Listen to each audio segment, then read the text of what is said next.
Hello! So today we're going to be taking a look at color temperature as well as your camera's white balance and how it can completely change the look of a film. From warm, cozy, even nostalgic, to bleak and isolated. So let's jump in.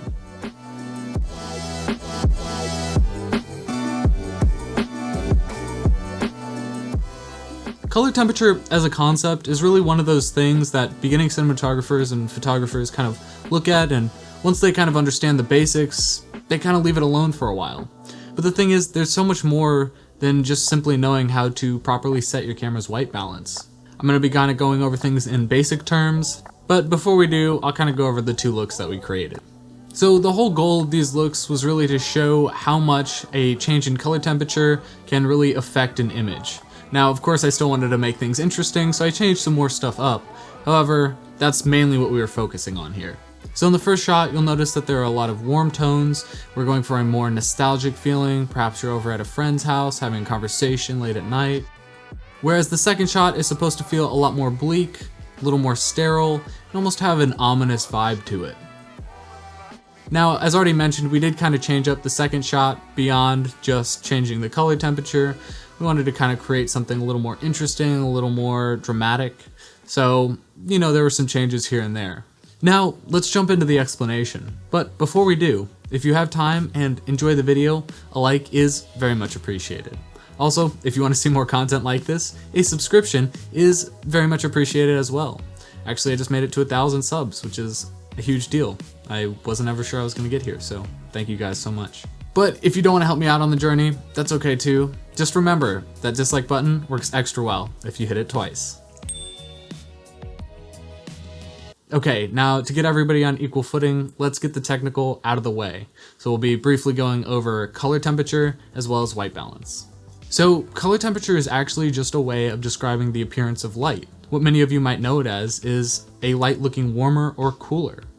One of the interesting things actually is the higher the color temperature, the cooler the light actually looks.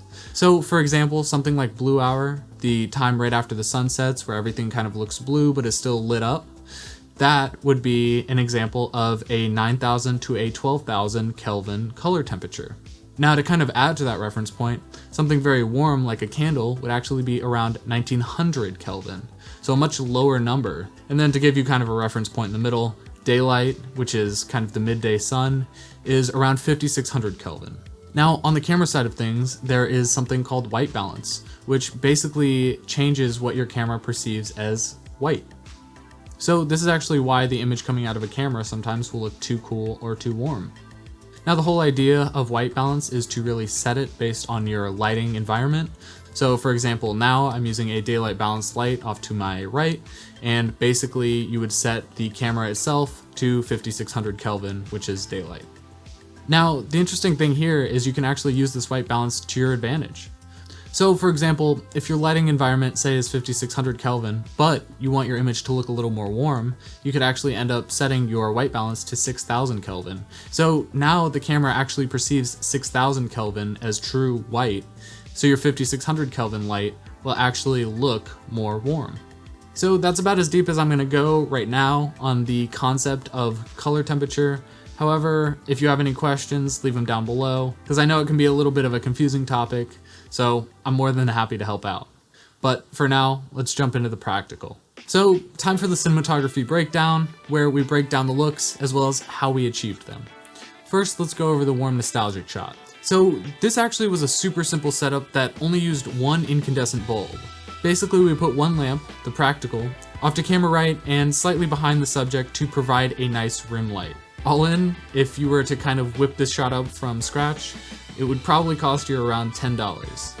Keep in mind that to get the 2700 Kelvin incandescent bulb to look warm and give it that nostalgic vintage feeling, we had to set the camera to 4600 Kelvin so that, as we discussed earlier, the 2700 Kelvin incandescent bulb would actually look warmer. So there actually is something that I would really like to change about this shot, perhaps in the future or, down the line when I'm shooting something similar. And that would be to add an eye light to really bring life to the subject. The second shot was actually slightly more complicated, although not too much so. So first we took the lamp that was the practical in our first shot and just pushed it slightly back on the table so that it was barely out of frame.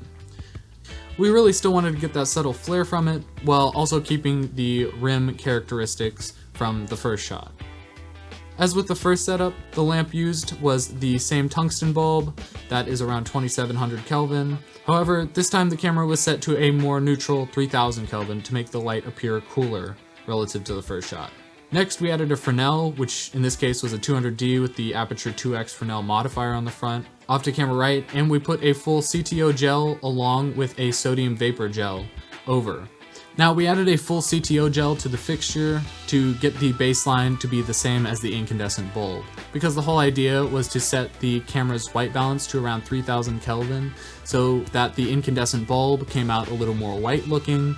Once adding that full CTO, we got it to the same baseline, and then I could add a sodium vapor gel on top of that to get a nice reddish effect.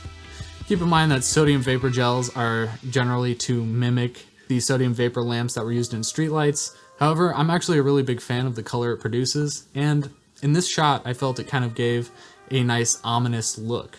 Next, we added 2 flags between the subject and the fixture itself. Now these flags were actually stacked on top of each other with a small slit in between them, and that was to give a box of light around the subject's eyes. So luckily in this shot, the Fresnel actually worked quite well as an eye light. And as we've already kind of mentioned, the cooler 3000 Kelvin white balance actually makes the shot a lot more dramatic looking. And it really shows that even without changing the lighting fixture temperature itself, just changing up the internal camera white balance can get a dramatically different look. So which of these setups were your favorite? Do you have any mixed color temperature looks or perhaps monochromatic looks that you're a fan of? Let us know. We'd love to have a conversation about it. If you enjoyed the video, don't forget to give it a like and subscribe if you want to see more. As always, I hope you learned something, and I'll see you in the next one. Bye guys.